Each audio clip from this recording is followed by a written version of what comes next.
Blacksmithing, a craft that is thousands of years old. And while the technology and the tools have evolved over the years, the actual methods used in the craft have changed very little. But what is blacksmithing exactly? How is it done? Does anyone still actively blacksmith today? The answers to these questions and many others as we venture into the world of the modern blacksmith. To find these answers, we spoke to some local practitioners of this ancient craft, living and working in the eastern Tennessee Valley.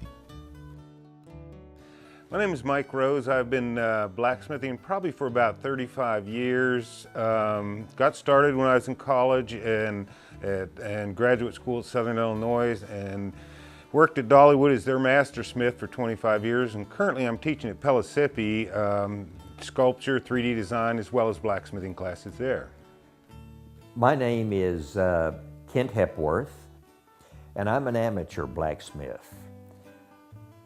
I have no interest at all as far as getting into the commercial enterprises. I'm more interested in learning the skills of the craft, extending some of the skills, using modern techniques, but mainly to build things that are advantage to my family.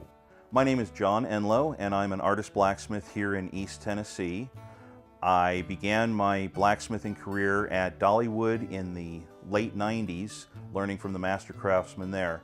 Since leaving Dollywood, I've been a member of the Clinch River Blacksmith Guild, have been learning from more experienced blacksmiths there, and I practice here at my home forge in Knoxville. I think the most common misconception is that blacksmiths make horseshoes, and there are a certain aspect of blacksmiths that do that. Farriers, they know more about a horse from the knee down than a vet does, but they pretty much exclusively work on horses, and nowadays they really don't do a whole lot of hot forging. Most of it you buy like people shoes and sizes, and you just shape the horse's hoof to fit the shoe, and with some slight alterations. A blacksmith is someone who hand forges metal items, predominantly mild steel. It used to be wrought iron, but that's really no longer available, so most of the blacksmiths nowadays will make decorative and useful items out of mild steel. I find it to be a functional format for me to do sculptural ideas. That's not to say I don't work traditionally, making things such as gates, railings, driveway gates, fire tools, things of that nature, but also working in a sculptural sense. They're called blacksmiths for several reasons, but the main reason was because of the black iron that they used. And that was a name that stuck. Of course, I also happen to think that it's because of all of the coal dust that you wind up getting covered in every day. In order to manipulate the material, you have to get it hot. And when I say hot, you're probably somewhere around 18 to 2400 for the forging process.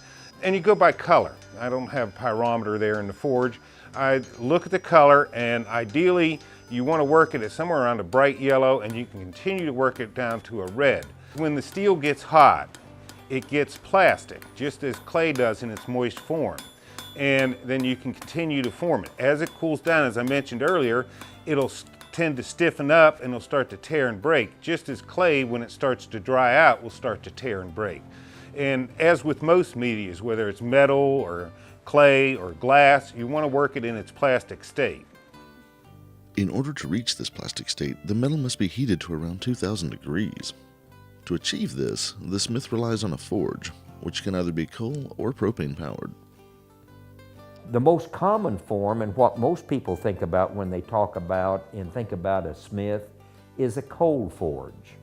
A coal forge is a fairly simple mechanism. Basically, you're burning coal. The particular type of coal is called a metallurgical grade of coal. It burns a lot hotter and a lot cleaner than, say, coal you'd use in an old-time steam engine.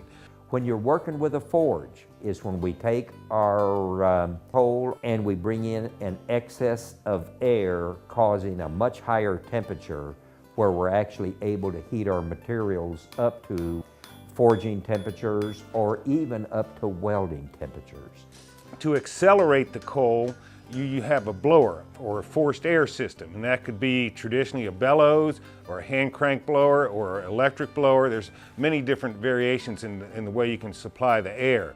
When you're working with a coal forge, you're not actually working with coal in its native state as it comes out of the ground. We have to convert it, and we normally do that simultaneously while we're working in the fire. We actually will convert the coal to a form of coke. And we talk about that going from the green state to the coke state. And then we actually used coke in the actual forging process. As the coal burns, it turns into coke. It's kind of like comparing charcoal to wood. It's half burned, it's got the impurities burned out, so it burns a lot hotter and a lot cleaner than the fresh or green coal. We put in our fuel, get it up to the point that it is at the temperature we want, and then we put our work in, heat it up to whatever forging temperature we're going to be working with, and then we go to the anvil, work it. And one of the sayings when we're working with iron is, work it while it's hot. It doesn't do much good to pound on a piece of metal when it's in a cooler state. So when it starts getting close to the cherry red, the Dell red color, that is your iron or your steel, put it back in the fire, get it hot, and then take it back out and work with it. Well, obviously, as we mentioned, you must have a forge, something to heat the metal with, and something to form it on. There's a wide spectrum of anvils and types. It could be just a simple heavy piece of metal, or it can be, a quite expensive piece of equipment. The work is only as good as the surface you're working on. That's the primary tool. Perhaps equally as iconic to the craft of blacksmithing is the hammer, which the smith uses to shape and form the hot metal. Hammers, that's kind of, I like to use the analogy, it's like a baseball glove. You've got to find one that works for you, that you're comfortable in using. There's different hammers for different operations. You don't want to get a real heavy hammer. I think the idea is that you're forming steel, so you need to get this big heavy hammer and really hit it. But what happens is you lose your finesse and you really create more work than you eliminate. Other tools, there's just a myriad of them. And one of the nice things about blacksmithing is you can make most of them yourself. And I make most of my own tools, and for somebody to come in and look at the shop and see some of the tools, they wouldn't have any idea what they're for because you make them to suit the needs. Using these three main tools, the forge, the hammer, and the anvil, the smith will work the hot metal until it is the form they desire, sometimes drastically altering its shape and appearance. Okay, what I'm doing now is heating the metal up, and again, as I mentioned earlier, you want to look for the color. People talk about things being red hot, and again, red hot is where you'd want to put it back in the fire. So come to the anvil with it, and you give it a quarter turn, because each time I hit the steel, it's going to spread in all four directions. And so to counteract the sideways move it, you hit it on make it a square, and gradually work it down to a point, and you want to move the material underneath the hammer and basically strike at the same place. Now you can see the metal's getting a little bit cooler, and I can feel it through the hammer. It's actually getting stiffer. Now I can continue to work this and move it, but you put a lot of stress on it. So I just kind of straighten it up as I approach the end of the heat and then get another heat.